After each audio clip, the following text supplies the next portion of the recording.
सबसे पहले तो आप कुदरत का ये कानून समझ लें कि दुनिया की कोई भी बीमारी ऐसी नहीं है ना कि जिसका कोई इलाज ना हो। लिकुल्ले दाइन दवा, अल्लाह के नबी फरमाते हैं कि हर मर्ज़ का इलाज अल्लाह ने दुनिया में पैदा कर रखा है।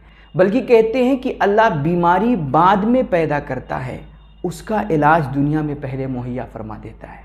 मगर फिर भी कभी कभार इंसान की अक्ल आजिज़ रह जाती है, वो उन दवाओं को और उन इलाज को ढूंढ नहीं पाता है, उनकी तहकीक नहीं कर पाता है। इसलिए जब उन दवाओं से आजिज़ रहता है ना, फिर वो मरीज़ को लाइलाज करार दे दिया करता है, मरीज़ को जवाब दे दिया करता है। ऐसी सूरत में जब सारे डॉक्टरों ने आपको जवाब दे दिया हो, सारे अतिब्बा ने आपको लाइलाज करार दे दिया हो, फिर भी आपके पास जो मुसलमान हैं बिलखुसूस, उनके पास एक इलाज बाकी रहता है और वो है दुआ। अल्लाह के नबी फरमाते हैं अलैकुम बिद्दुआ, तुम दुआ करना मत छोड़ना, तुम दुआओं से कभी गाफिल मत होना।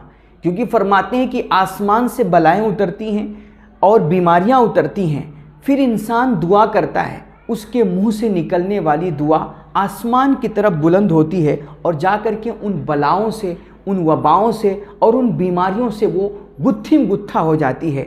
अल्लाह के नबी फरमाते हैं फ़यतअल्लिजान इला यौमिल क़ियामा, फिर ऊपर से उतरने वाली बलाएं और नीचे से चढ़ने वाली इंसान की दुआएं, ये दोनों आपस में गुत्थिम गुत्था रहती हैं। दुआएं इंसान की बलाओं को पछाड़ती रहती हैं, ढकेलती रहती हैं और कहते हैं क़यामत तक आपके मुंह से निकली हुई दुआ आपके ऊपर नाजिल होने वाली बलाओं और मुसीबतों का सामना करती रहती है, मुकाबला करती रहती है और क़यामत तक वो उन तमाम बीमारियों को और बलाओं को आप पर नाजिल नहीं होने देती है।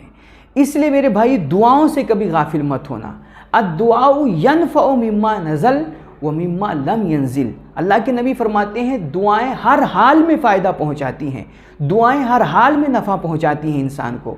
चाहे बीमारियां उतर आई हों, बलाएं और मुसीबतें उस पर नाजिल हो गई हों, तो दुआ करता है इंसान तो बलाओं को भी वो काट देती हैं और बलाओं को भी दूर कर दिया करती हैं। और कभी कभी तो इंसान की जो दुआएं होती हैं ना, वो बलाओं के उतरने से पहले पहले ही तमाम बलाओं को दूर कर देती हैं और बलाओं को इंसान पर उतरने ही नहीं देती हैं। इसलिए आप ये मत सोचिए कि यार दुआओं का क्या फ़ायदा, हमारी दुआएं कबूल ही नहीं होती हैं। मेरे भाई, हमें आपको नज़र नहीं आती हैं, मगर हमारी हर दुआ कबूल हुआ करती है। और एक कमाल की बात हज़रत उमर फ़ारूक आज़म फरमाया करते थे, आप फरमाते थे कि हमें फ़िक्र इसकी नहीं होती है कि हमारी दुआ कबूल होती है या नहीं, बल्कि हमें फ़िक्र इस बात की हुआ करती है कि हमसे कहीं दुआओं की तौफीक न छीन ली जाए।